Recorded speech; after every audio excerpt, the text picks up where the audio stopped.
Back again.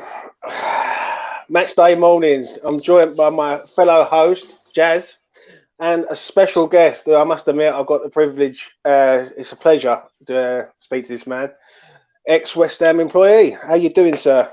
Very well, thank you, mate. How are you? Yeah, I'm good. Jazz, how you been? How's your international break been, Jazz? No West Ham. Yeah, I wanted to switch off, really. I'm not really a big international fan. I used to love it when we had Glenn Hoddle and Terry Venables as manager. With Southgate's a bit up and down for me. We've got one of the best squads we've had from my memory. So I was hoping Gareth can let the players express themselves a bit more, attack a bit more, and then I'll be back on watching. And the qualifiers, I know we usually qualify anyway. That's why I don't really watch them. And you know, I love West Ham so much. It drains all my energy. X probably agrees. It's good to take a week off, mate, and recharge. What better than have X on our show? Absolutely buzzing, mate, this morning to get X on. Thank you. I'll probably disappoint, but I'll try best not. No, you're all right, mate. You're all right. X, where can they find you? What events you're doing? Plug your stuff, mate.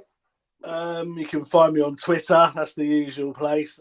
Then we've got our Patreon site now, which, although it costs £5 a month, which seems to have offended a few people, I'd like to think it gives value for money. And then we've got our podcast as well. And when we have lives, all of us, we have our pre-match events as well. Yeah, where are your pre-match events? Where are they based? O'Neill's in Leytonstone. Unfortunately, we used to do it at the Working Man's Club at East Ham, which was perfect because, you know, it was meant to be about keeping the sort of old school values alive and the traditions and such. But as is everything in that area, they knocked it down. So, yeah, we're now in a place I used to drink at when I was a young lad. But so it's a bit strange to be back. But, yeah, the venue is O'Neill's in Leytonstone. I mean, I can vouch for them. I'm a regular member there. I got a table there. Bring the children along, bring a couple of friends, and you get pizza, you get beer, you get wine. In my case, you know, mate, because you pay the premium tickets. It's brilliant, though. Yeah, I skip the queue. I meet my childhood heroes. I get things signed. Really good value package and really good interviews. Mark Ward usually is a really good interviewer. Have a chat with Dave, and everyone just on the day makes it into a really good event. The obviously the people helping to serve do a great job. So yeah, I recommend that event to everyone. It's original, no one else does it. And yeah, I've met McAvenny, my favourite player. Met Phil Parks, John Moncur. The list just goes on. And like I said, you get all your memorabilia signed, and everyone's friendly, and it's a great pre-match event. Really, I recommend that. Yeah. Good man. Well, I'm gonna have to go, mate. I'm gonna have to go there because, like, I know Leytonstone pretty well. I play pool around that area, so yeah, it's a pretty. I know O'Neill's. I know where that is. It's on the roundabout. So yeah, but that's all good, mate. That's all good, X. Do you know what I mean? Yeah. So, well, like I say, if the event has a great atmosphere, that's the most important thing for me. Like, you know, it's I've seen people that, you know, when they're one or two mates, you know, you get to know people, and then they're walking to the games together because it's only 2 stops by the train, and we've built up quite a community now.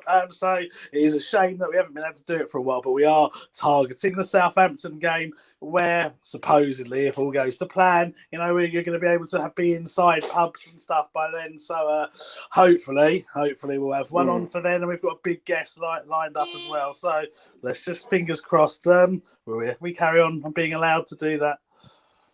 Yeah. Have you coped in lockdown, X? Have you found it yourself personally? Good question. I've been through quite a lot in my personal life, so it's been a challenge, not gonna lie. So yeah, there's been a few times where things have been tough, and you know, that's why I always try to promote it's good to speak to people and so on. But on the whole, I'm okay. You know, I've still got my health. Still West Ham are doing well, so that could be that's been an added bonus, definitely. And yeah, like I always think everything happens for a reason, and if you look long term, things will get better. So yeah, just I'm all right, thank you. Yeah, not too bad. That's good, mate. That's good. I've got a message here. It's O'Neill's Leytonstone pre-match. Do you need to buy tickets? Where can you buy tickets? we always put the link out. So every time we do like promo videos and stuff, so whenever if the event is nearby, like 2 weeks in advance, say, then we put the link out. But you can turn up on the door. To be fair, I mean, it helps us buying in advance because we can sort of, work out sort of seating and how much security we need and stuff like that. But you can actually buy on the door if it's not sold out beforehand. Oh, that's all right, mate. Well, I'll tell Forge from Mines that because I know that that YouTube page. It's been a tough whole week, hasn't it, X? Obviously, I'm going to get into it because it's a sad thing before we start getting to like some positive stuff. This week, one of AFTV's old regulars, Claude, passed away. Obviously, when you're in the world of this YouTube game and in the public eye, so to speak, it's hard, isn't it? It's and you get certain things with people who like to say nasty stuff. Like for me personally, I've been doing this about 3 months, and like for me to interview you, it's like this is big for me, sort of thing, in a short space of time. But I just want to hear what your thoughts are on that, mate, with what happened with Claude, because it's been sad. It is sad, mate, and the thing is, right, like. So obviously that day I did a few tweets about it and stuff because it's something that has personally affected me. So I felt I was in a position to talk about it, and even within the next couple of days after that, I've had people sending me. Can I swear on this channel, by the way? I didn't clear that up before. I don't think it'd be wise after the morning. Okay, I won't swear then. I have people sending me nasty stuff, shall we say, in the last couple of days, and I think to myself, like, and they're always new accounts with no followers, just set up literally to do that. And part of me just wants to message back and say, you sad individual that you've actually took the time to set up this account to send me a load of abuse when you don't even know me, to make yourself feel better. And yet, but now I've had it for I've been doing this since 2012. I've had it so much now that I don't even bother. I just block them, and then it sort of takes away their satisfaction for doing that. And I just don't understand it, mate. Like, at the end of the day, not everyone's gonna like what I do. Not everyone's gonna like me as a person, maybe. But to want to go out of your way to make someone feel like that. Now, there was times, I'm not going to lie, times, not recently, but times in the past, probably when I first started and other periods when things haven't been so good for West Ham, where I've contemplated shutting it all down, not doing it again, because I'm thinking this is, I'm getting myself worked up, stressed, upset about things people are saying to me, and I don't need to do this. But then I guess with age, maturity, experience, like everything, I've got more used to it now, so now it doesn't really bother me, and I can switch off from it. Obviously, I don't like it, and it winds me up. I can switch off from it, but I just worry for other people out there, because there's people maybe that want to do this sort of thing, young lads or like fresh, like starting it in their early 20s, whatever, might not have the life experience I've got and such to be able to be resilient to it, because I know it's affected me at times, and I just hope that it never happens again. And like the Claude, like a similar thing. And these people that do this would never say it to your face either. That's the sad thing about it. They hide behind magic, this footballer, and fantastic that footballer. Never have the guts to say it to your face. Hide behind it, say a load of rubbish, and think they're big men, but they never do it to your face. It's just a real sad way to live your life, unfortunately. Yeah. Do you know what, mate? I couldn't agree with you more there, and I will hand it over to Jazz. What it is, I've got a young lad coming on later on to ask you a question, a 13-year-old YouTuber who's starting out in the game. Yeah, he's a West Ham fan. He loves this team, and he's excited to come on and ask you a question about the club and everything. And I totally understand it, mate. I do. I'm not being funny or nothing. It's in this generation, this online hate sort of vibe that seems to be going around recently, or over this short period of time, is getting out of hand, and something has to be done. Before I ask this question, how do you stop this online abuse, mate? I think, like with Twitter and stuff, you gotta have to like verify your account like you do with a betting account. You know, you have to provide two forms of ID, don't you? So I think if people like even me, you know, obviously, believe it or not, my parents didn't christen me ExWHU employee, like you know, so I don't have ID that says that on it. But I would obviously give my own name and my own details to that, and then if ever you know I did anything that was, I don't know, illegal or like it was a trolling or whatever, the police or whoever needed to could find out immediately who I was, ban my account, but not only ban that account, but stop me from setting up loads of them because you know I'm not going to name them, so I'm not going to give them the fame that they tried to seek. But there's accounts that have created, I would say, 10, 15 accounts to try and abuse me. I can tell it's the same people because they say the same thing and then they start up at the same, once I've blocked one and they start up another one and another one and another one. And they just, there's no consequence for them. The worst they get is that their account gets blocked and they have to put in another email and start another one. But that takes, 5 minutes?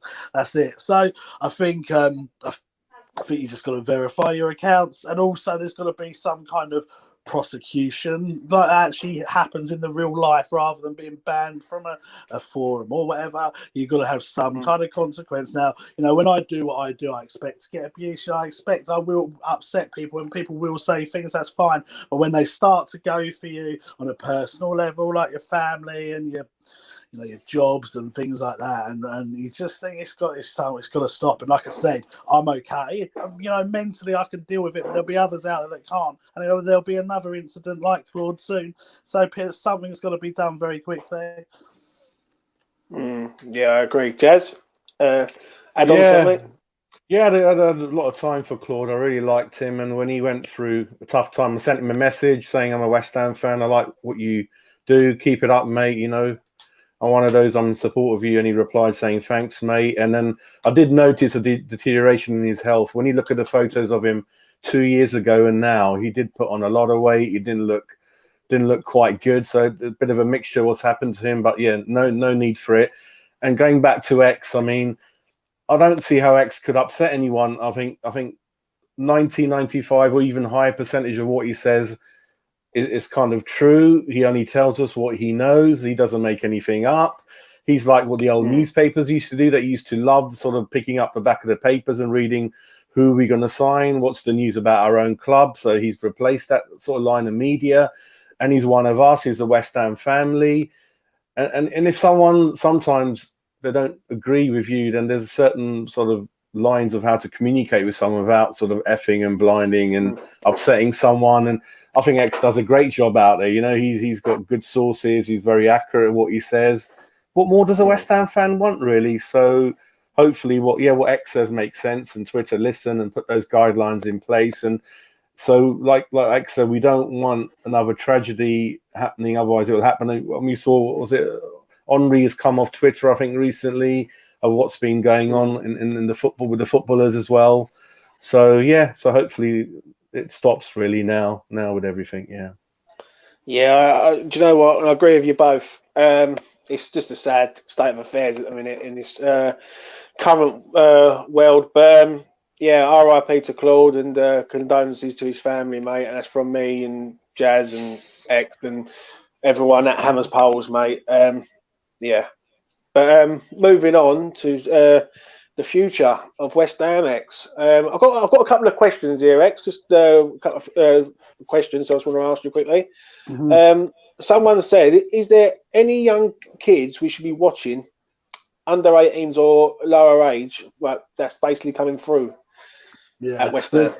There are, mate. There are some really, really good ones. I mean, you've got a couple that are sort of 15, 16 that are already playing for England under 18s and stuff. And the academy's got some good players there that the team's not actually performing that well. You know, the under 23s, I think they're bottom of the league, got relegated, but the actual individual players that are coming through the academy, the under 18s, are doing all right in the cup and stuff. I think there are some good players. You know, there's Steve Potts' son. He's one. Freddie Potts, I think his name is. He's looking good. A guy called Dan Chesters. These are people that aren't as famed perhaps as some of the other ones on the fringes. Obviously Connor Coventry's a good player, but people know about him. It's those ones that are sort of just outside the age, like 18, 17. Some good keepers there. A Hungarian guy, his surname begins with H, but I'm terrible at pronouncing names. He's meant to be incredibly highly rated. So, you got Baptiste. He's looking brilliant from what I've seen and what I've been told. So, yeah, there's quite a few, mate. I think the academy is beginning to sort of get its reputation back. I mean, a lot of that's down to the work of Dave Hunt. He's left now, unfortunately, but he brought many of these players to the squad, so he deserves credit. And hopefully those players will go on and have as big an impact as Declan. That's the pinnacle that they're all aiming for now. So, yeah. What about this one, X? You saying about Baptista, and that someone said about obviously Balbuena's been released. At the end of the season, he wants to leave. Basically, are any of them two going to be looking to force their way into the first team? Messi or Baptiste? They haven't made a decision completely on Balbuena. I put something on Patreon yesterday. It'll come out today or tomorrow. Probably David Moyes is saying they're still going to make a decision on it. But yeah, it does look like he is going to go. But I think Baptiste will definitely get his chance soon. If I was West Ham, I would loan him out for a season because he's only 16, 17, I think, 17 probably. I think he needs to have a season maybe in the Championship. I mean, we've got Dawson, we've got Ogbonna, we've got who am I missing? Dawson, Ogbonna, Diop.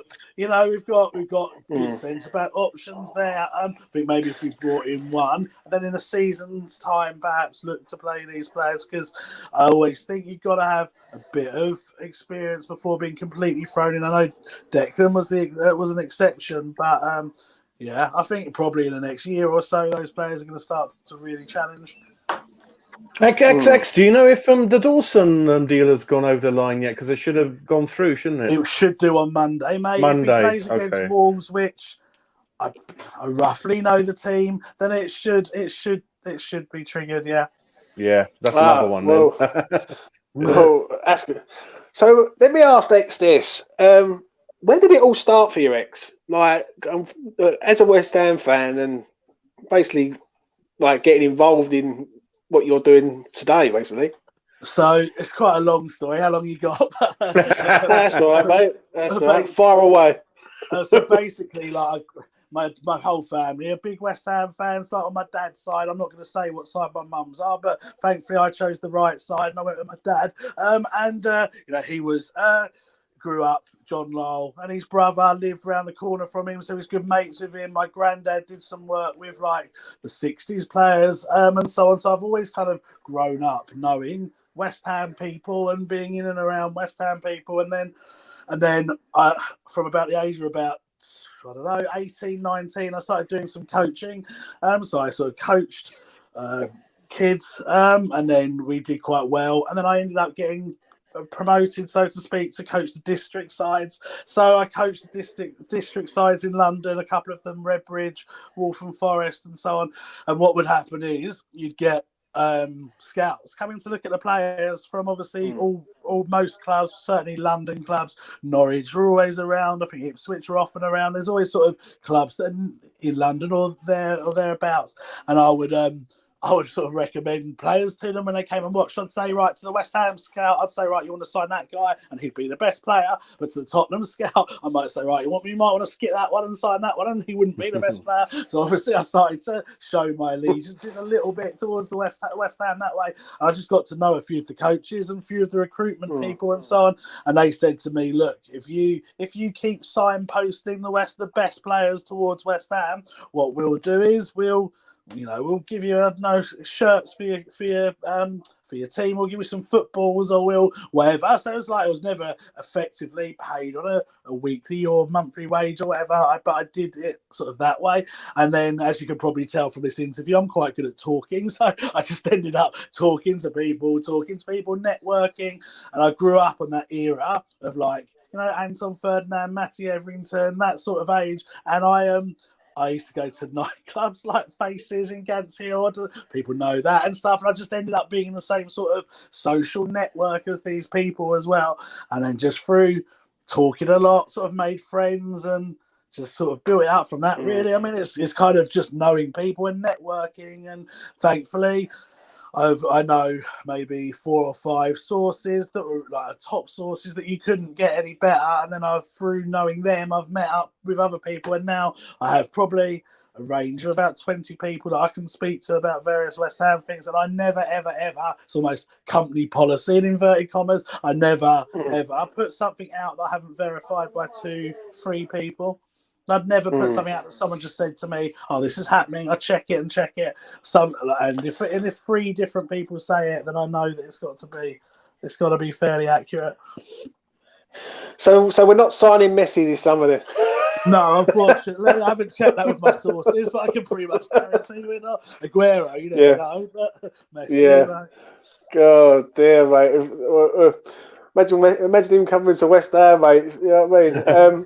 Let me ask this one. To X. This is another good question. It says, my question for X is, what player made you fall in love with West Ham and why? That's a great question. My dad used to make me watch videos of Trevor Brooking all the time. I can remember being 3 or 4, sitting on his lap, watching Trevor Brooking. I'd go to nursery or whatever and tell everyone I wanted to be Trevor Brooking. I don't remember this, but apparently I did. I remember the videos, but I don't remember apparently I just wanted to be Trevor Brooking, but obviously I was too young to actually see him in the flesh. So I got my first season ticket in the season 1990-1991 when we got to the Cup semi-final, and we lost to Forest 4-0 that season. So my favourite players were people like Stuart Slater, Ian Bishop, Trevor Morley, who he interviewed this week, people like that. And then I guess if I was to pick my my 3 all-time favourite players, I'd always go Cotty, Dix and DiCanio, but they're the sort of players that made me sort of a West Ham fan. But the main thing, like I said, that cemented me as a West Ham fan was that Forest game. I'd had a season ticket, went to that FA Cup semi-final, first away game as such I'd been to. Obviously it was a neutral ground, but first game not at Upton Park as a West Ham fan, and obviously we lost 4-0, and then the fans just sung Billy Bond's Camp Blue Army for like 20-25 minutes non-stop. If you haven't seen it, YouTube it, to any listeners out there, it's amazing. And at that point onwards, I went into school the next day. Yes, my team had been battered 4-0 in an FA Cup semi-final, but we had the best fans out there, and it was that made me a West Ham fan. That was my first ever home shirt, that one, the book to one, X. I got that mine signed. too, I got it signed by Dix and framed upstairs before it was all going to break up and fall into different bits, I think. Yeah, that's right. X, what's your thoughts? Because I like to hear different people's opinions on this, but what's your thoughts on the London Stadium and the move? At the time I was very pro it. I thought it was the next thing to move us on to the next level, to get us to compete with bigger teams. I bought into all the kind of propaganda, shall we say, about it. Really was keen, and I did a few articles even on TalkSport, I think, saying what a great move it was going to be for us. But when we got there, it didn't meet what we were promised. And if you look at those images that we were shown compared to the reality, it is very, very different now. I do think results are a factor, and we also have to create a legacy, and that comes with time. But my seat, for example, I much prefer at Upton Park. I much prefer the experience at Upton Park. I much prefer the atmosphere, the sort of the match day experience. I prefer everything at Upton Park. I don't know if that's because obviously I had a season ticket there for 30 years, whereas I've only been at the London Stadium since 2016, so that could be a factor. But I don't like the walk from the ground; takes ages. Hate the stop-go stuff. Don't like my view particularly from where I am, even though it's meant to be an equivalent view, it isn't. Still not West Ham enough for me, but there's nothing we can do, is there, lads? So I kind of at the sort of the thought process now. Well, yes, I miss Upton Park. If I could click my fingers, I'd go back, but I can't do anything. So like anything in my life now, I just try to look for the positives, and that one day it might start to feel like home. Yeah. Do you know what, mate? It's a tough one with me personally, because I feel the owners have took us as far as they can as a club, in my opinion. I believe that where we are now, if we're going to be honest as West Ham fans, we are no different to how we was at Upton Park. We've been up, we're like, one season we're good, one season we're not. Like it's how we are. Do you know what I mean? We haven't. And the way I look at it is, unless there's proper investment, which I'll get onto later on, pumped into the club and investment on the pitch, I don't believe we can like get these positions. Like, we're doing well this year as a team because everyone else is doing poorly. And if the teams like your Arsenals, your Liverpools, and etc. were doing good, we wouldn't be sitting in fifth, I don't believe. But we'll get onto that later. Got a question here for you, X. Can I ask X, the proposed 60 million transfer budget, does that figure solely hinge on getting what GSB think they will for Lanzini, Felipe and Yarmolenko, a 13.3 each on average? I think I understand the question. I think that money, is definitely inclusive of player sales. So whatever the budget is, I mean, I hadn't actually heard it was 60 million, to be fair, but whatever budget is set for West Ham, I think will be dependent on selling Anderson, selling probably Yarmolenko, possibly Lanzini. So I think it will depend on that. I mean, I think we'll probably get I would guess about 30 million or so without needing to sell players, and then whatever we make on top of that will be added to it. But like I think you're going to touch on it a bit later. To me, if we're going to push on from this season, which we need to, then we need to spend more money than that. But I don't think I think we'll be lucky. I think we'll be lucky to get anywhere near 13.3 for each on any of them. We always struggle to get rid of our players, even on loan. Average, though, Jess. Yeah, it's on average what it is. Yeah, I can't see it. Yeah, no, I can't see it. I mean, even in the Portuguese league, Anderson, I don't know what he's been up to, but he's in and out. Played 4 games, mate. Anderson. You're going to get single digits for Lanzini. I think Poch was interested at the end of the window when Dalieli deal broke down. I don't know if he's going to come back in for him, because he definitely needs a move for himself and us. So we'll wait and see. But like X said, we're at such a pivotal stage at the moment in our this chance and this crop of players and the whole environment to West Ham when he comes around every sort of 10, 15 years if we're lucky. We've lost the last 2 chances. We didn't build on the 86 team. We didn't build on the crop of young players. We had Rio, Ferdinand and Carrick.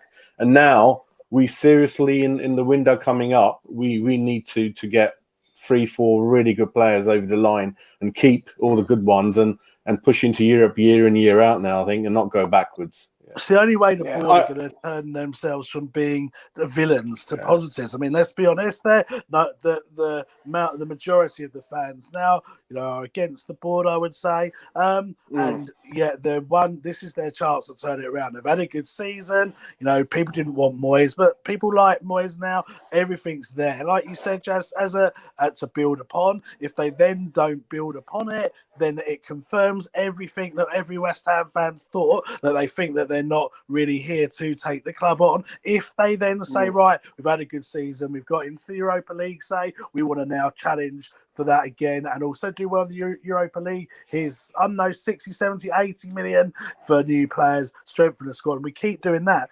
They'll never convince every West Ham fan, because I think the damage has been done for too many, but it certainly goes some way to improve their legacy. So it's a defining moment for them as well. Yeah, I agree with you totally. I think it's massive this summer.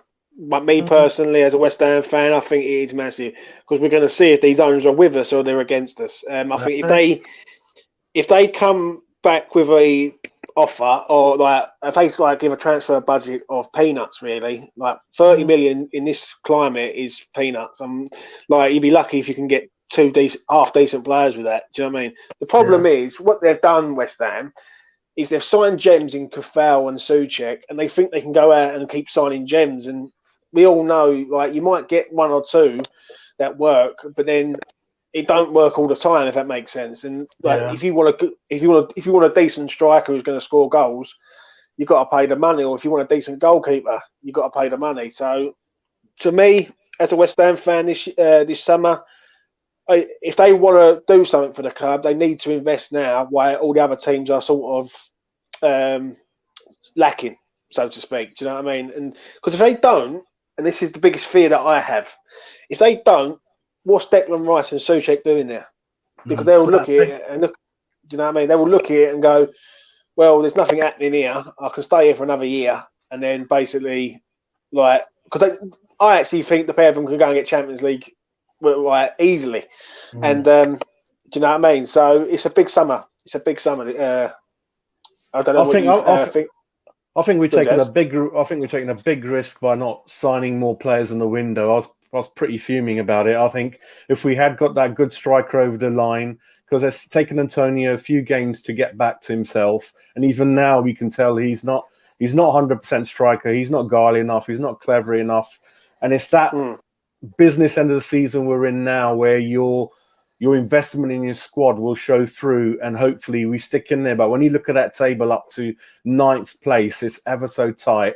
And this is why the Chelseas, the Liverpools, Uniteds always get over the line, is because their squads. And look at our bench: 2 goalkeepers, Mark Noble, 1 or 2 others who wouldn't get into any other team. So I think it's a big risk.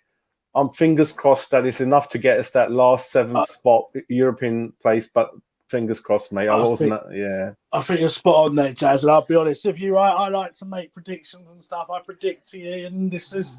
I'll just put it out there that our season will be affected by an injury to a key player. It's going to happen because it's the West Ham. It's the West Ham way. That will happen, and then we will look back and we will think, "Oh, why did we not, add a player in this position or add a player in that position?" Because we always get injuries. We always do. It always happens to key players every single season. You can go through and you can pinpoint. Already we've lost Ogbonna for large periods. We've lost Antonio.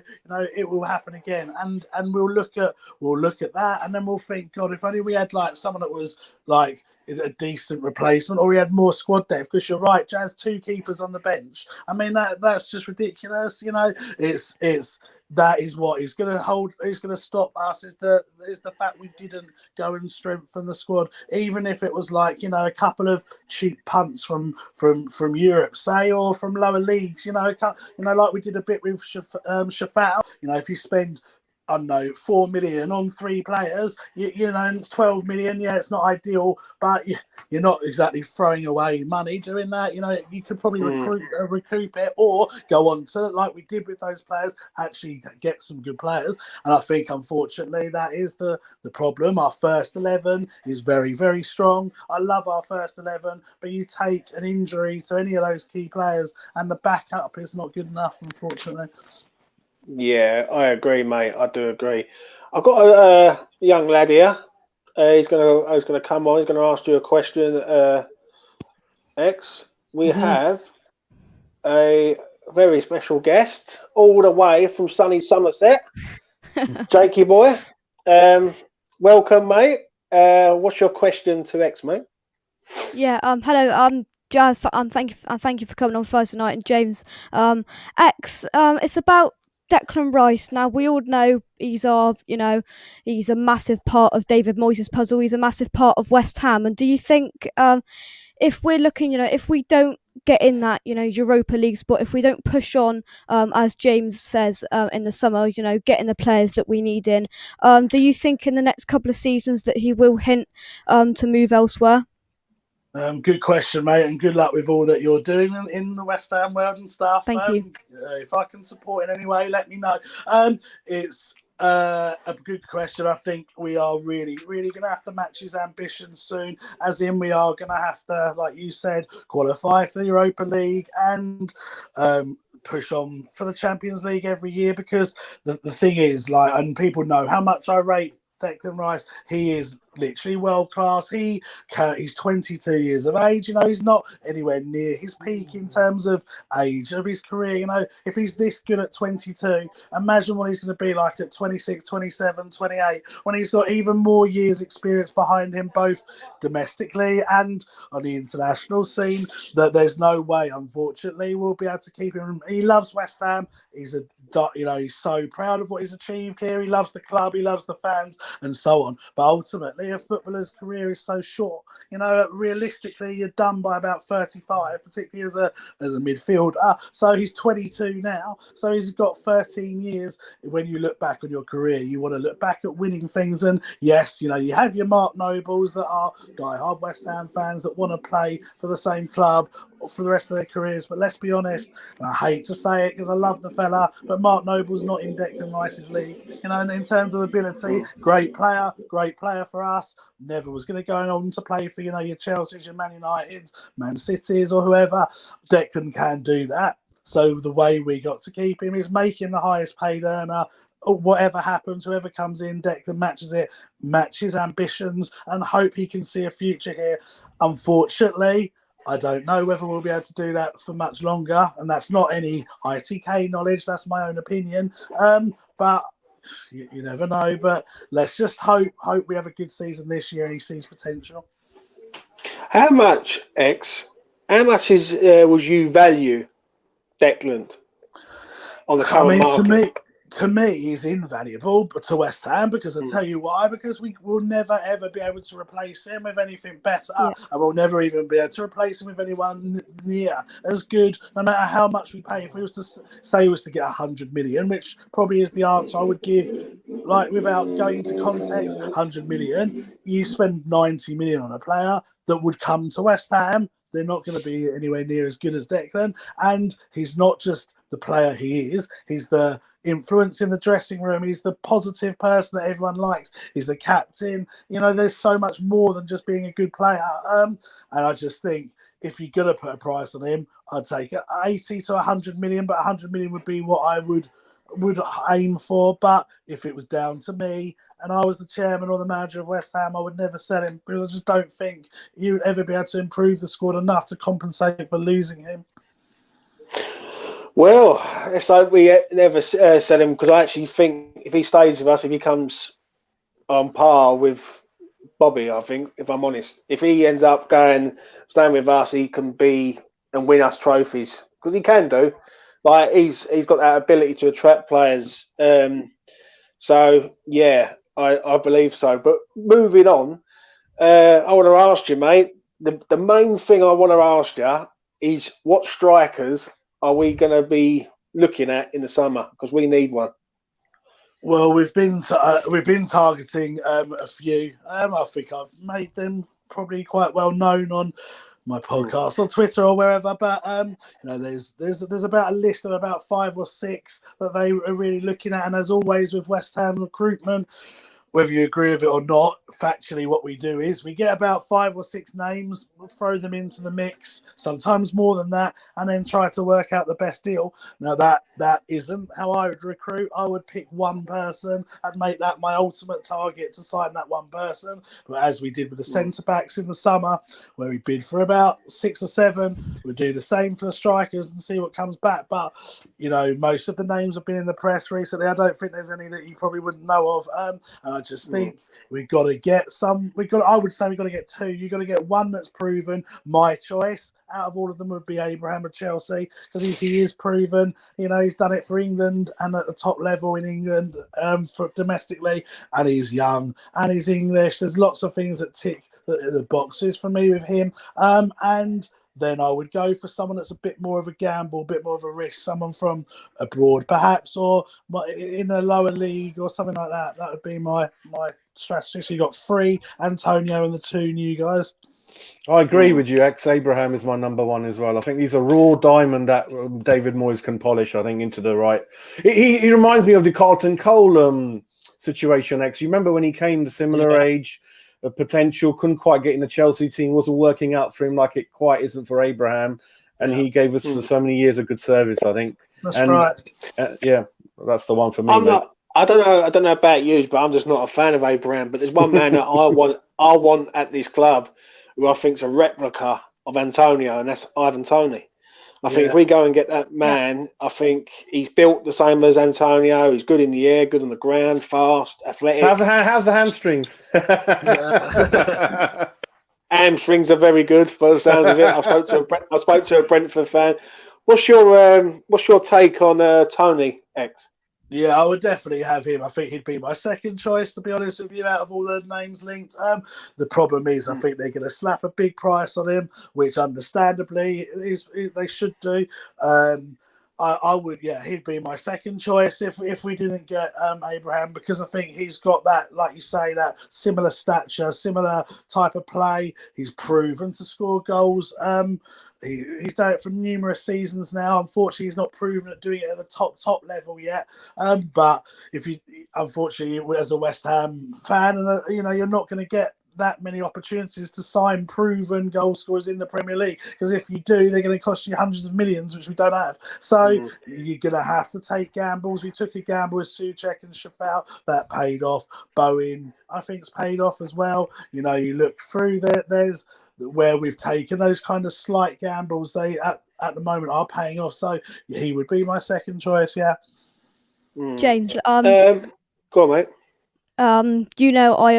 I completely agree with you. I think it's definitely Tony will be the answer. He's proven himself in the Championship. We've gone down in the Championship and it's worked, as X said before, with Bowen, and I just think he looks really, really good. We've got Ben Rama from Brentford. I mean, we all want Ben Rama to play more, but I definitely think Tony, that's the one. My first choice was Simmer, but I can't see that pace. Tony, he's got the pace, fiery young player, and I think I completely agree with you, James. It's definitely Tony. I'd be over the moon if we get Tony at West Ham. I think it could prove tough, but that would be superb to get him in the summer, I think.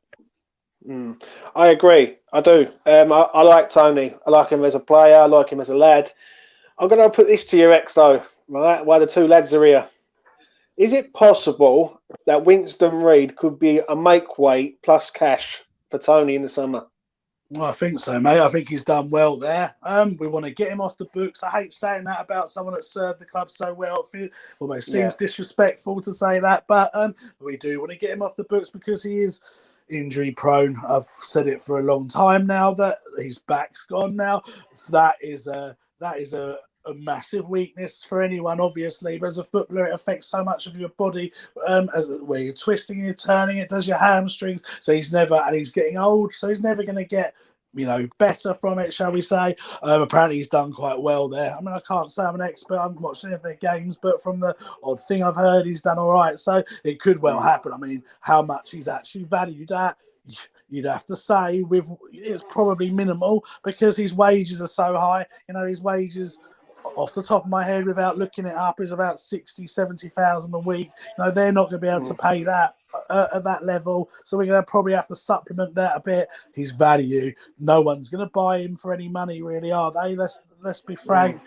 So his actual value in the deal would be pretty minimal, I would suggest, but it could be something that we could throw in there as a sweetener, maybe. Yeah, I agree, mate. I think that needs to be done in the summer. That really does.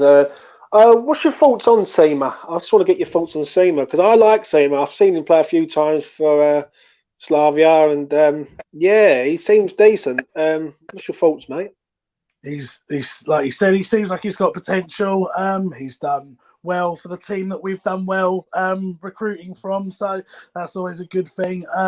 He looks like he's got potential, mate. I always find it hard to judge these players because I don't watch enough of them, and it's a different league, so you can be, as is proven with Allaire, in my opinion, you can be a star in one country's league or another country's league, but you might not work in England. Whether that's the case with him or not, I couldn't tell you, but but I always think it's a little bit of a gamble. But I would, because he's young, isn't he? He's only like 19, 20, something like that. I would. Yeah, he 19, would. He would be someone that I would definitely consider. And as we've got a good relationship with Slavia, then you never know, we might be able to get ourselves a decent deal out of it. Oh no, mate. I'm going to ask. Jazz, I just want to ask this question, and I think it's just come up, mate. Yeah. This is a question that someone sent me via Twitter. They said, "What is Moyes' relationship with Ben Rama? Is there an agenda there, or is it purely tactical reasons? Because this man seems to get subbed. He always seems to be the first one hooked and off in games, and I just want to know what your thoughts are on what you know, X, really."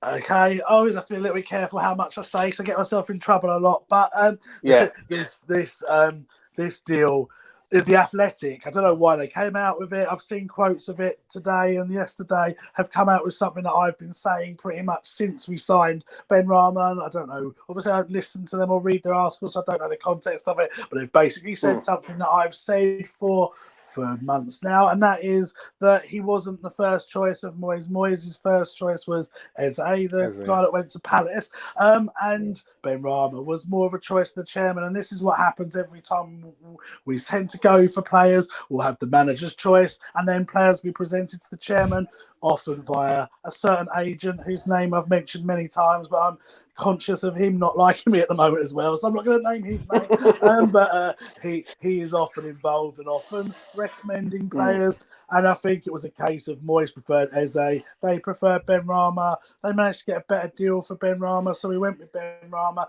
Now, that said, I think Moyes does see potential in him. But as he keeps saying in his press conferences, he doesn't think he retains the ball well enough. He doesn't think he makes the right decisions in terms of shooting. And he's just a little bit raw. I think he thinks he's got potential, but he needs another maybe year or so before he's actually going to have a decent end product. And I think that's shown by the tactical decisions that he makes. I think it's a personal thing. I just don't think he particularly rates him as much as the others, I guess.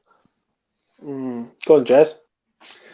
Yeah, I think Ben Rama, like you said, Eze was the one, and what I heard was that the payment plan wasn't right for kind of to get Eze, and then Palace came in with a larger cash offer, even though the Ben Rama deal, I believe, will end up with paying much more, and Eze looks a bit more up for it, a bit more finished, a bit more polished at the moment. But Ben Rama's got a lot of potential. He did go missing in the Arsenal game a lot last week, so he'll be in and out of the team, I think, until perhaps next season he can build his upper body strength in the summer and get ready, because he's a bit lightweight as well for our league at the moment.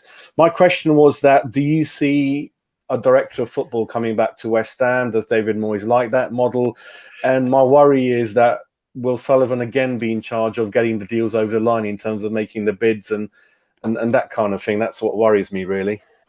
I would say the Pellegrini Husilios saga, shall we say, has stung David Sullivan to the point of no return would probably be my prediction, because he'd always wanted to be involved in transfers. I think it's like a bit like, those of us that play Football Manager and stuff. It is the most exciting thing that you do, but except it's real life for him, and he sort of loves that involvement in the deals and as such. And now, because he did give all that over to Pellegrini and Husilios, and we lost out massively on the likes of, Yarmolenko, Hilaire, Wilshere, Roberto.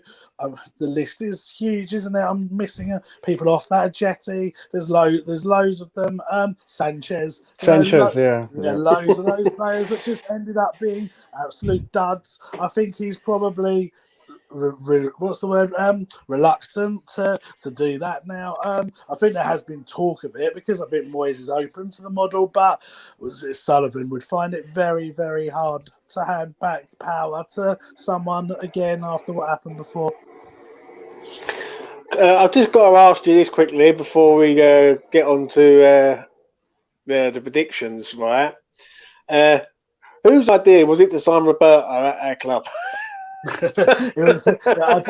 People always say I defend the board, but actually in this case they are defendable. It was Husilios. He had him at was it Malaga, I think, from memory. He had him there, and they rated him, and him and Pellegrini thought he was a decent keeper. I think Pellegrini had tried to sign him once before, and the scary thing is that they actually wanted to get him ahead of Fabianski when we signed Fabianski, but I can't remember exactly what happened. But I think the deal might have already been put in place for Fabianski by Moyes, so that Pellegrini couldn't then undo it as such. So we ended up with Fabianski instead, thankfully. But yeah, it was them. And I mean, the thing is, the minute any I'm not a goalkeeper. I've never been a goalkeeper. I'm 5'7", so I've never had the opportunity to be a goalkeeper, not unless it's five-a-side. Anyone with any kind of football knowledge, you look at the way Roberto used to position himself. It was so basically wrong that he was never ever going to be a good keeper at this level, because yes, you could be out of form, you could fumble crosses, you could when you're nervous, and you can spill shots and stuff because your nerves take over, but you can tell that you know what you need, you know what to do. But in terms of positioning, when an attacker's coming through on the goal and you're positioned yourself completely wrong, or from a corner you've positioned yourself completely wrong, that's not nerves, that's being not a good player. And unfortunately, I don't know why they persisted for as many games as they did. I mean, thankfully, like I said earlier at the start of the show, the positives in the long term with anything in life usually are there to get. So the positive was he ended up getting Pellegrini the sack, we ended up getting Moyes back, and now we're fifth in the league. So there's always a positive to come out of anything. But at the time, God knows why I persisted with him. Ridiculous. Go on, Jake. You want to ask a question, mate? Go ahead. Yeah. You talked about transfers a bit there. Just a touch. How important do you think the backroom staff has been under Moyes, and do you think now, with the successful transfers that Moyes has made, whilst he's there, he didn't get his number one target. He had to get Ben Rama, but do you think now he will have more of a say, and David Moyes will, from your personal opinion, do you think that it will be more David Moyes now, and what he says will happen? Yeah, good question, mate. I think the backroom staff are absolutely crucial to the success of what we've had this year. You just look at our set plays, for example. I think we've scored the most goals from free kicks and corners, and I think that's hugely down to the influence of Kevin Nolan. He has obviously got that experience of West Ham. He's been a captain at West Ham. He's respected by the players. Really was a decent manager. Obviously didn't quite make it, but did all right for Orient and Notts County, I think. And then you've got Irvine, who's obviously Moyes' trusted assistant for many a year. You've got Nevin, who's very, very highly rated in terms of coaching and went to, he's been with England and stuff. And then you've got Stuart Pearce, who's obviously, again, another West Ham player, former Hammer of the Year, someone that's been successful under 21s for England. Lots of experience, both as a player and in management. I think the backroom staff are so important. The players love them, the players respect them, and I think that's been huge. And following on to the second question, again, I think you're right. I think Moyes will have more trust from the chairman now, because he's got it right so many times recently that I think Sullivan will say, there you go, there's your money, you can do what you want with it. I think he'll still present him with players, because I think it's like an addiction. I don't think Sullivan will ever be able to stop doing that, but I think he'll trust Moyes a lot more than he's probably trusted previous managers. Well, that's interesting to know. Jazz? Just wanted to wrap up with two related questions, X. One is, there's been a lot of talk again of people coming to sort of take over the club in terms of bids made. I mean, I think the value of our club's around 350 million. They want 500. What do you think? Second question linked to that is there any possibility of further investment in terms of the training ground, which is lacking, embarrassingly behind the rest of the league and the teams that we're supposedly meant to be competing against, really? So just those two type of questions, really. Yeah. I actually think they value the club at about 600 million would be. Oh my God. Okay. I think they're very, very ambitious with what their valuation is, as considering they bought it for about 80 million. So, or it might have even been less, wasn't it? Something like that. I can't remember, but certainly nowhere near 600 million. And we owned our stadium then as well.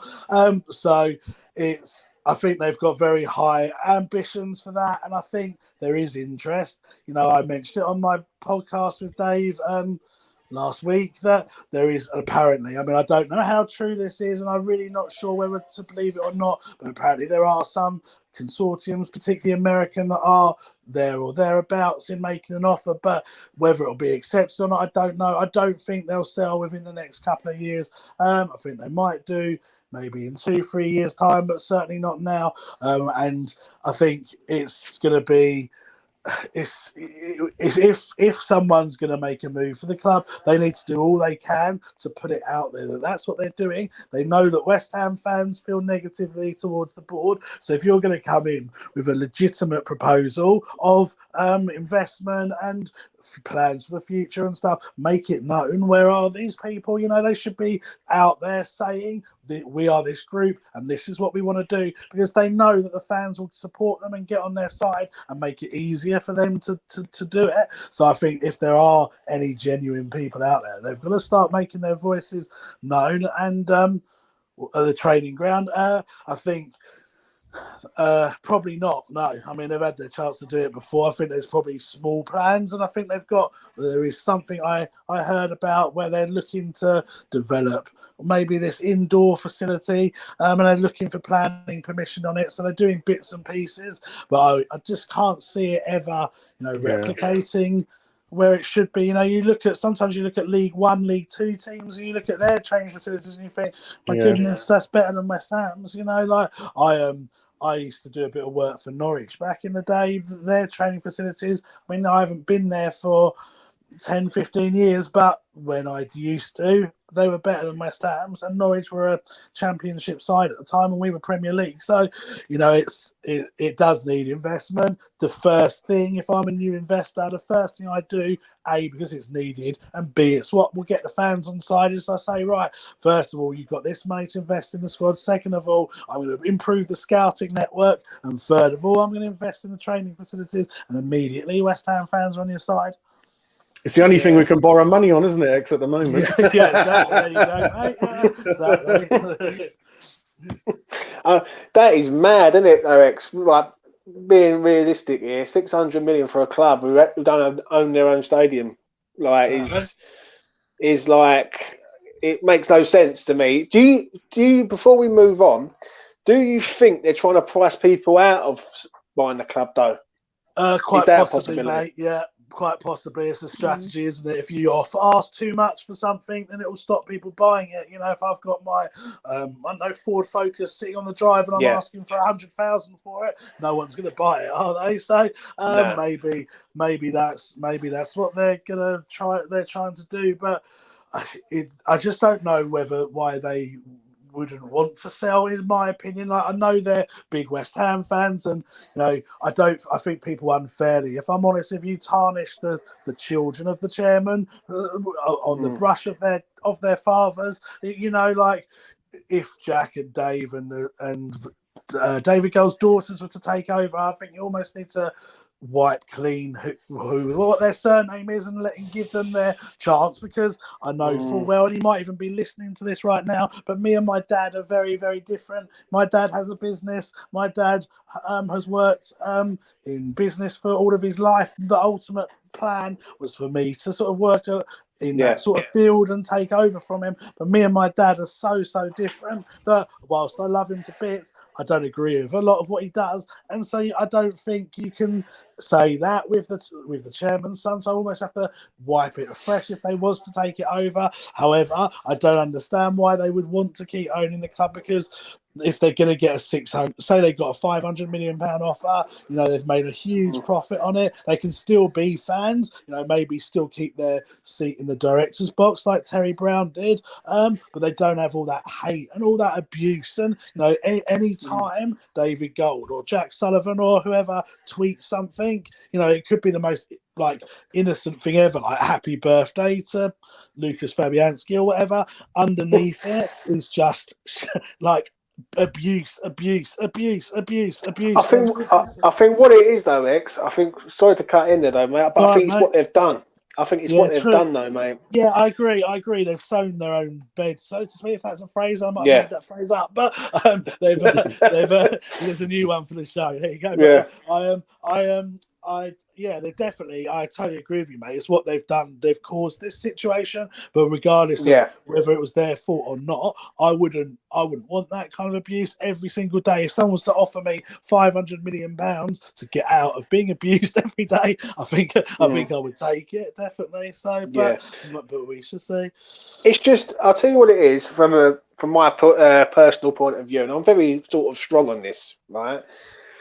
I can't see them taking us any further as a chairman. Right, that's the first thing, and as owners of the club, well, I just can't see it. Like, you look at Everton, you look at Villa, you even look at Wolves, for instance. Like, they're miles, even though they've had poor seasons, they're miles ahead of us. Even like, you've only got to look at Leicester's owners, what they do for the community and what they do for the surrounding areas and everything. I'm not saying they don't, but once you took us out of our home, you've got to match the expectations of what you're saying you're going to do. Like, you're going to be a top team, and like, we're going to get world-class players for a world-class stadium. Now, to me personally, they've blagged that for a long time, and one thing you will never get round is when West Ham fans and old school West Ham fans will see through that rubbish in the end, and they'll go, you know what, it's not acceptable no more.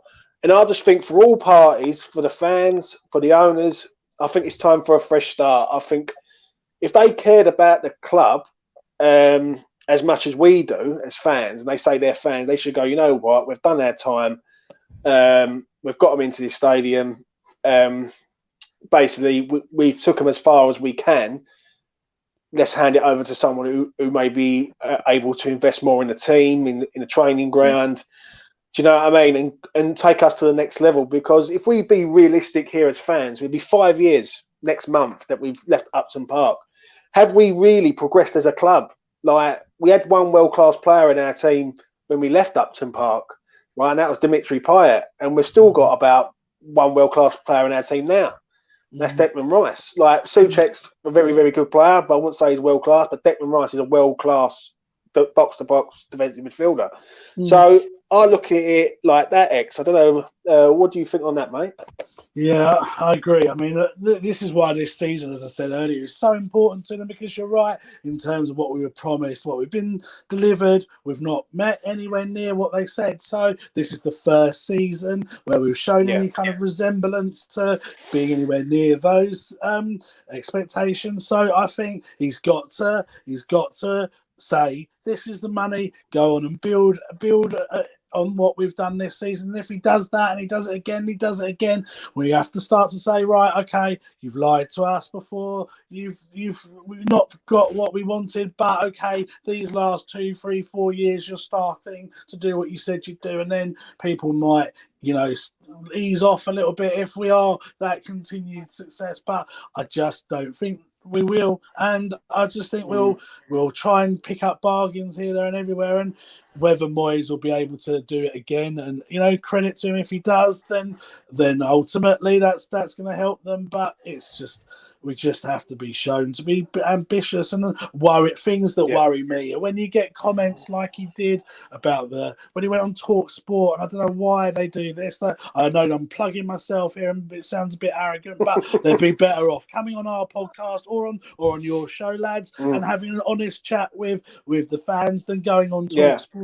But anyway, they go on Talk Sport, and he says, "Oh, even if we get through against Everton or whatever it was, we were going to pay. What was it? I can't remember the figures now. £50,000 was it? Something like that. What was it? Yeah, 50 grand. Yeah. So, and I think, why are you talking about that? You know, you're, as a chairman, you should be saying, I want my club to win everything it goes in for, not moaning about the cost of going to an away game. You know, that just shows to me a complete lack of ambition, and a lot of their problem is their PR. That's just a terrible thing to say. How is that ever going to make fans go, oh, do you know what? A billionaire, David Sullivan, I agree with you. 50,000 is a bit too much to have to pay to get through to the next round of the cup. No one's ever going to say that. So it's such a stupid thing to say. And they don't help themselves in that respect either.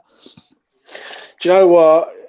You're bang on the money when you said about TalkSport, and that sort of station. If they was to come on fan channels and speak to fans instead of speaking to like the broader media who have got a bit of an agenda, especially TalkSport recently in regards to the club, they might get a little bit of respect back. If they was to come on here, for instance, like I would speak to them on a level. Like I'd say to them, like, as a West Ham, you know what I mean? Can you see what I'm getting at? Yeah, well, we had David Gold on our podcast. We had him on just after the Burnley protest or just before them? I can't remember, but it was around about that time, and we had him on the show. Now, obviously, we had to be very careful how we pitched that. It was really difficult because obviously at the time there was arguably more hate for them then than there was now. So we couldn't get him on and then go, right, listen here, you old why the have you not done? I mean, you couldn't do that. Lots of fans said we should have, and as always, we got sticks saying, why have they not laid into him? But you can't do that. You can't bring in an 80-year-old or whatever he was at the time, man, and just literally start abusing him to his face. Because the minute you do that, he walks out. You know, you turn around and says, right, I'm not putting up with this, and he walks out. So you don't get any answers, and you don't get him back. So we tried to challenge him, but in a fair way, and he was actually quite good. I thought, you know, there were certain things we pushed him on. I think we could have pushed him a bit further on others, but we were sort of trying to get the right balance between the two. And I thought afterwards, if you read the feedback, it was our most listened to show, you know, by quite some distance when we look at our figures. And if you read the feedback afterwards, it was generally quite positive for him. Yet whenever you go on TalkSport, especially like you said, mate, it's never positive because you know that it's all been spun, and it's not good. I don't know why they do it. I think it's like pre-scripted, isn't it, on TalkSport? And I think Baz has tried to go on there a couple of times, and he says it's just rush, and he doesn't even able to get half the questions out what he wants to do. It's kind of they ask the questions, they answer it the way you want it to answer. It's just all over the place at the moment. But I think a good owner like Roman Abramovich should always be in the background, so you should not be on media full stop. Really, that's my feelings. Yeah, absolutely bang on the money what you just said there.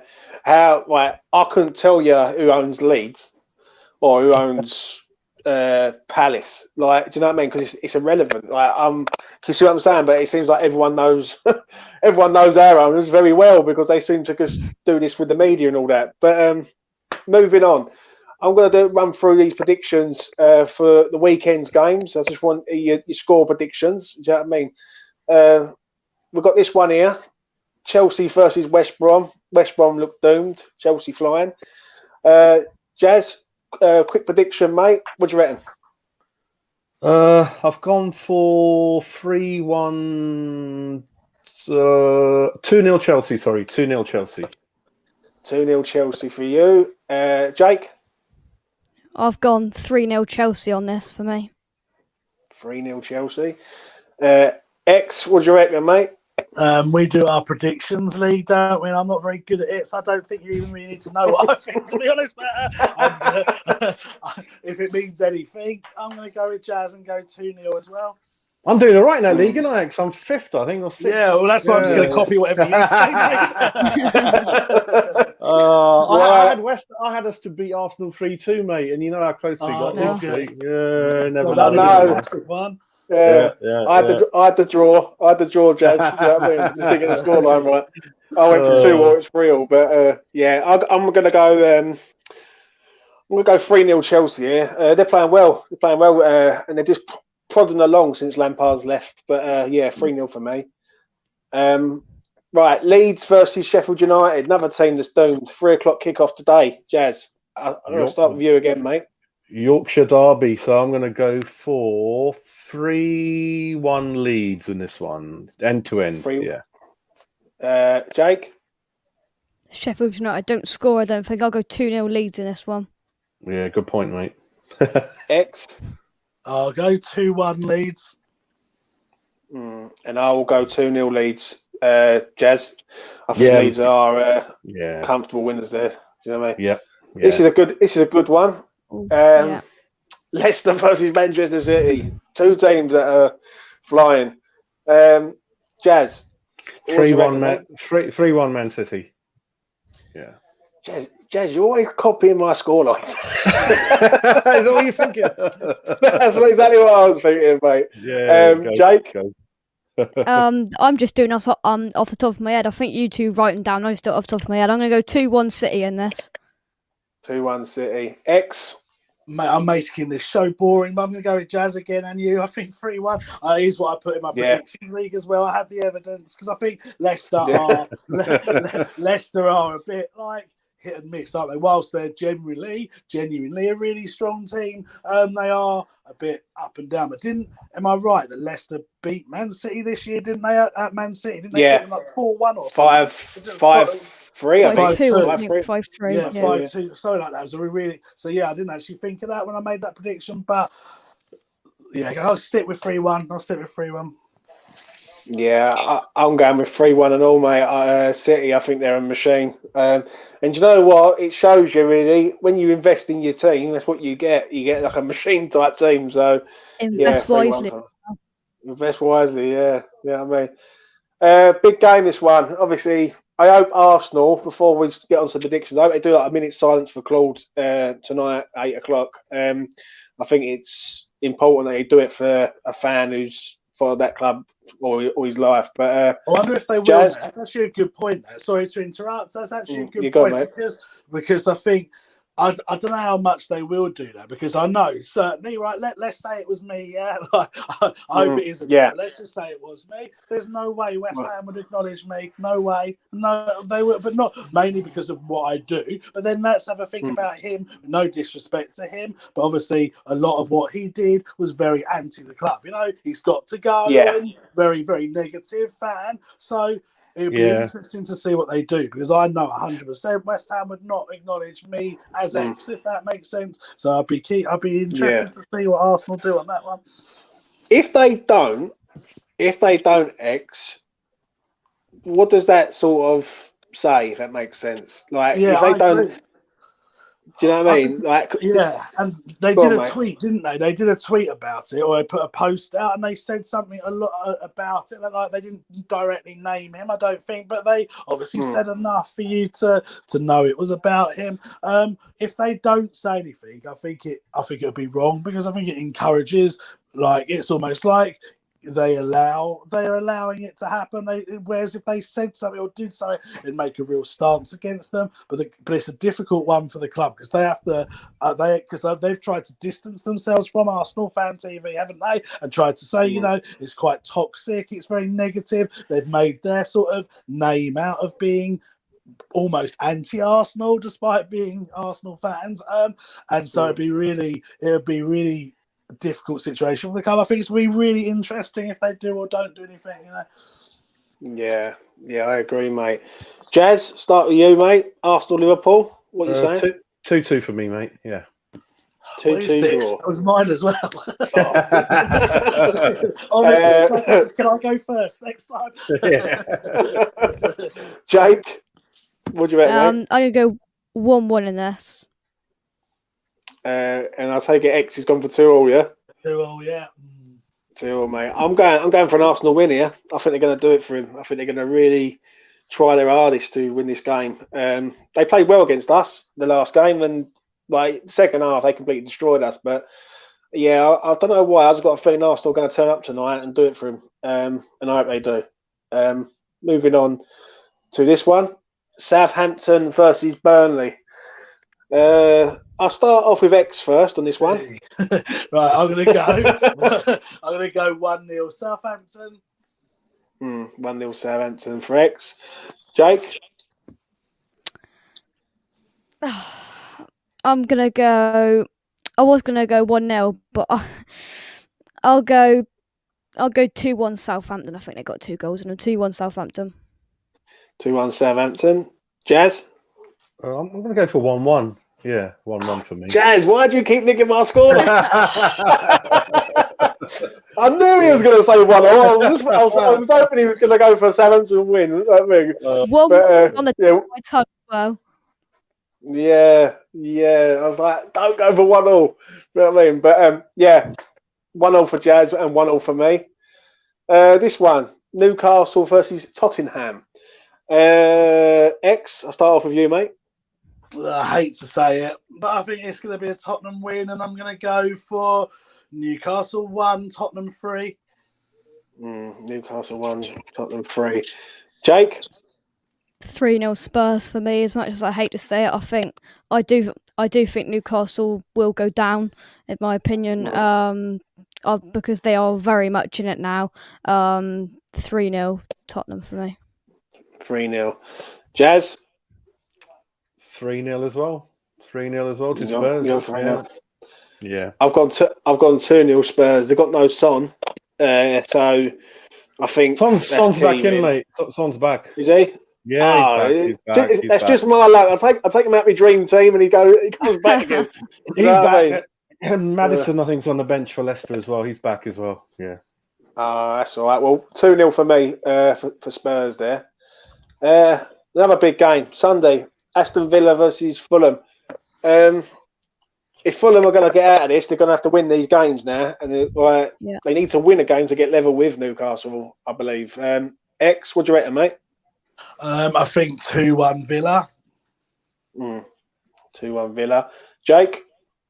I've gone 1-0 in this game. Jazz? 1-1 as well. 1-1. Yeah. I'm going for a Fulham win, mate. I think Fulham, if Grealish is not fit or don't play, I think Fulham have to win this game. And, I'm going to go for... I'm going to say a 1-0 Fulham. If they went to Liverpool and won, then they're playing half decent. Then they need it more than Villa, basically. So, 1-0 Fulham. This one, Manchester United versus Brighton. X, I'll start off with you, mate. 2-0 Manchester United. Jake? Same as X, I got 2-0 United. 2-0 United. Jazz? 3-0 United. Yeah. I'm going to agree with Jazz on this one. 3-0 United. I think they get through Brighton quite easily, really. Everton versus Palace. Everton, a mixed team this year, mate. Honestly, one week they're good, next week they're going to lose a Burnley at home. They make no sense. X, what do you reckon, mate? 2-1 Everton. 2-1 Everton. Jake? Yeah, I was going to say 2-1 Everton. I'll go 2-0 Everton then.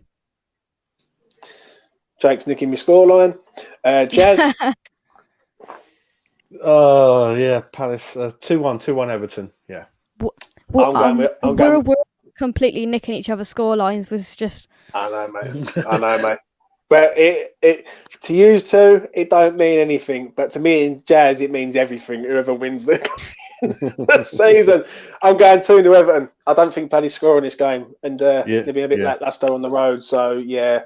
And the big one, gentlemen, we'll get into it. A quick summary of this game, or analysis of this game before we wrap it up. What do you reckon, X, on Monday, mate? I think this will be a surprise to the team. I'm going to leave that as the sort of thought on the game. And I'm not going to say either way what that is, but I think there will be. So that's kind of affecting my opinion a little bit. So I'm going to go with 1-1. Is this just before we move on? But is this surprise a good surprise or a bad one? I can imagine what it is. I think I know what it is. It's all opinions, lads. I'm not going to comment, but it'll. And as I say, it's. Let's just leave it at that. Oh, God. Right. X has spoken. Jake. As I said, I can imagine what that is, but to be fair, I haven't really thought about this game. I mean, the whole international break, I got into that, and I think it all depends an hour before, doesn't it? What comes out, what Moyes puts down. I think our best team with Lingard in there. I think it's enough to beat Wolves. I do, but we haven't got the best of records against Wolves up at Wolves. I think it will be difficult, but I can see a 2-1 win. Jazz? What do Yeah, you I'm bet, pretty, mate? a bit more. 3-1 West Ham. I'm going to go for with Lingard in the team. Souček, Rice, three of the players doing really well on the international scene, and yeah, I think we got enough about us. Wolves are struggling up front, as you know, without a couple of their players. Traore not hitting form, and Jimenez out. So 3-1 to us. Yeah. Well, I don't even need to know what X is thinking because I can probably read his mind. But if they go five at the back, I'll be absolutely fuming with him, big time. I believe if he does do that and tries to match up with Wolves, we're going to get unstuck. And I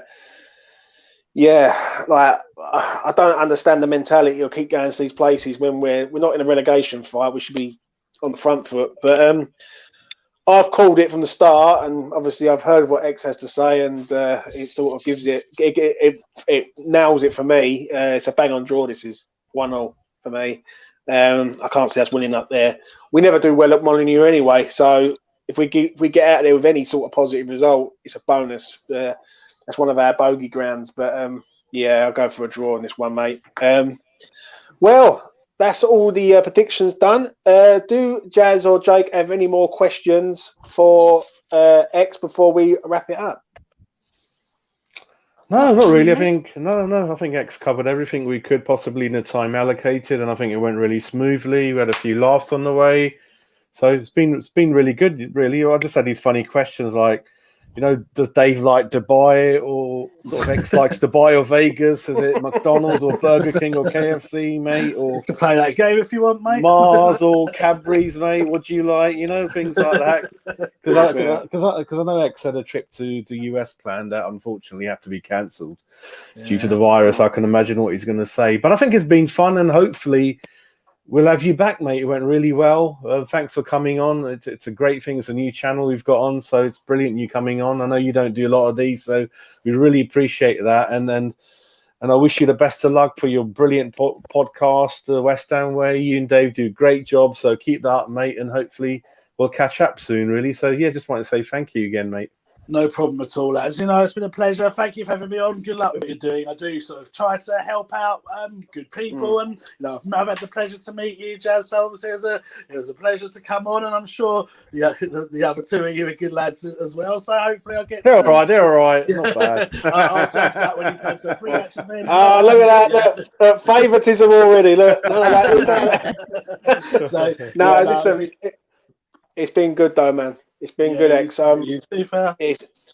It's been Jake. I appreciate you coming on, mate, and all. And thank you. Jamie, I'm glad you got your question across. And X, from me personally, mate, it's been an absolute pleasure, and I'd love to get you on again at like sometime down in the weeks ahead, and just talk about sort of looking towards the summer if you're ever about. And I appreciate it. Of course, mate. Yeah, no worries. Just give me a shout. You got my Twitter now, so DM me. No problem. We get Dave on. Naughty boy Dave. Don't bother with him. He's the second name on the act. Yeah. Well, I just want to. That's been Matchday mornings this Saturday. It's been an absolute pleasure to have X on the show from me personally, and from Jazz and Jake. I want to thank X for coming on. I've really appreciated his time that he's given me, and I've only been in the game 2.5 months, and to have this opportunity to interview him, and obviously I've seen his stuff via Twitter and on Google and stuff like that, and it's been a sort of a privilege for me, like to do it. Do you know what I mean? And interview him and speak to him on a level. Do you know what I mean? Someone who's in the know. So I really appreciate it. Jake, I want to thank you for coming on, mate. You've been an absolute pleasure. You're my partner in crime on different channels and stuff. And and Jazz, my Saturday morning host. It's been a pleasure, sir. And let's hope for the weekend, lads, that we get a positive result for Monday, because this team needs it after the Arsenal game. So it's goodbye from me. It's goodbye from Jazz. It's goodbye from Jake, and it's been an absolute pleasure. But it's goodbye from X also, and I want everyone to take care. Have a good Easter, and all the best. Take care all. Bye.